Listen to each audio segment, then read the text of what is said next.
I'm going to show you how to make a basic dough, basic bread dough, which you can use for making pizza bases, breadsticks, and also bread rolls. So the first thing we're going to need to do is weigh out some strong white flour into a mixing bowl.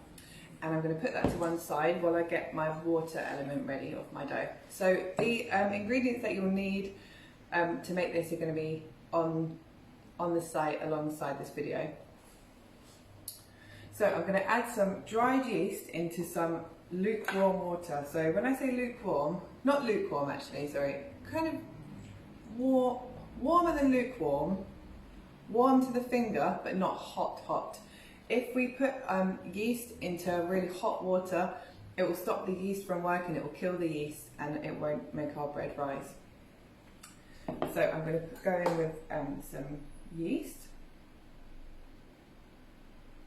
And the next thing I'm going to go in with into my water and yeast is just a little bit of caster sugar. This is going to help to feed the yeast and it's going to help to make the bread rise nicely and help the yeast to do its job. So I'm just going to stir that in.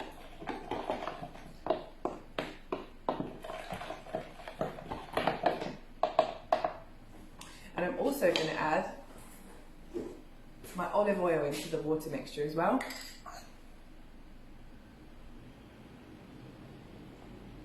It just makes it easier to mix in if it's in with the liquid already.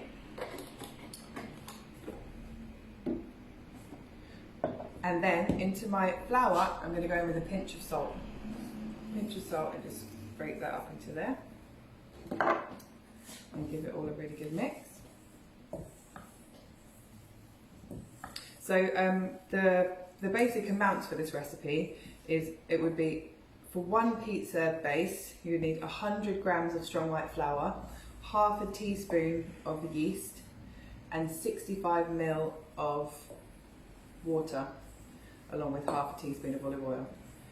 And then you can just scale that up for however many you want to make. But like I said, that's all going to be written up next to this. So don't worry too much about that if you didn't catch it just then. So I'm going to stir my oil, water, yeast and sugar mixture. And I'm just going to tip that into the flour and salt. Salt, make sure the salt does go in with the flour rather than into the yeasty water. If that salt mixes directly in the water with the yeast, it will kill the yeast and stop it from working properly. So I'm going to start to mix the wet ingredients into the dry. I'm going to keep stirring it until all that wet dough starts picking up bits of flour off the bottom of the bowl. So I'm just going to go in with my hands now. I'm going to scrape off some of the spoon, and then let me just show you in there. So at the moment it's quite crumbly, there's still bits of flour. I'm going to go in with my hands now and just squidge it together. And I'm taking the dough around the sides of the bowl to just pick up any excess leftover bits. And once that's all mixed together, you can start to knead the dough. So the method for kneading dough is you're going to push it away with the heel of your hand, fold it back over on itself, turn it and push again. So fold, so push, fold, turn it, push with the heel of your hand, fold and then turn it. So push with the heel of your hand, fold, push with the heel of your hand and fold. And then you can get your own rhythm with it. So you could do like, you could use this hand to twist it round, so push, fold, twist, push, fold, twist. Or you could do it with both hands, so sort of push it with the heel, roll it back on itself, and then push with the other heel on this side. And you shouldn't need to add any extra flour to your work surface when doing this. If you add lots and lots of extra flour, you could end up changing the dough too much and it will be too dry. You'll find the more you work it, the more you knead it, the smoother and less sticky it will become. So it will just get easier to handle the more you work with it. And also the quicker you work with it, the less it will stick to you. So if that sits on the surface for a while, if you hold it for a little while, you might find that it starts to stick to your fingers, to stick to your hands.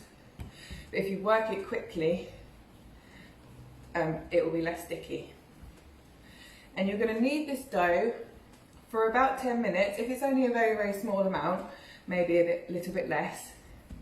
But what you're looking for is a smooth, appearance to the dough, and it will be springy.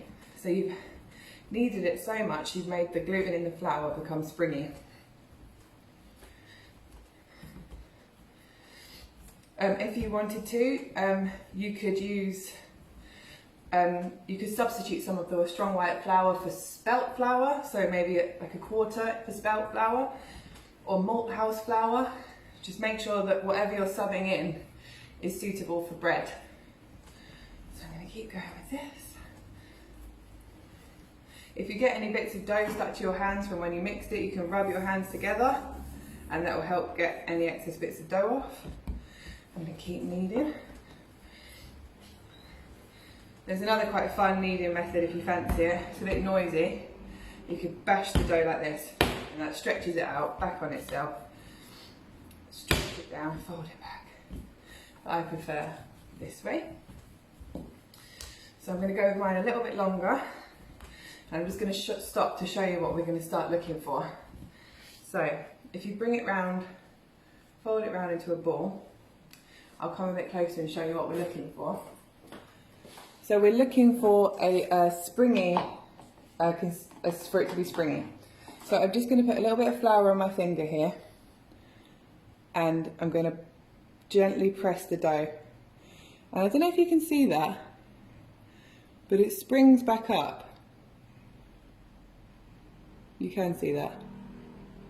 So you're not looking to put like a really, really deep hole and expect that to spring right back up, but just some element of springing. So I'm going to do a couple more kneads on mine and then I'm happy that it's done. So what I'm going to do now is I'm going to put a little bit of oil into the bowl that I mixed it in. Spread it round. This is going to stop the dough from sticking to the bowl as it rises. I've shaped it into a ball and I'm just going to pop it into here. You can cover that with cling film, a little bit of oiled cling film or a clean tea towel, and we're going to leave that until it's doubled in size. Depending on how warm it is where you are, this could take an hour, it could take an hour and a half, you just got to keep an eye on it.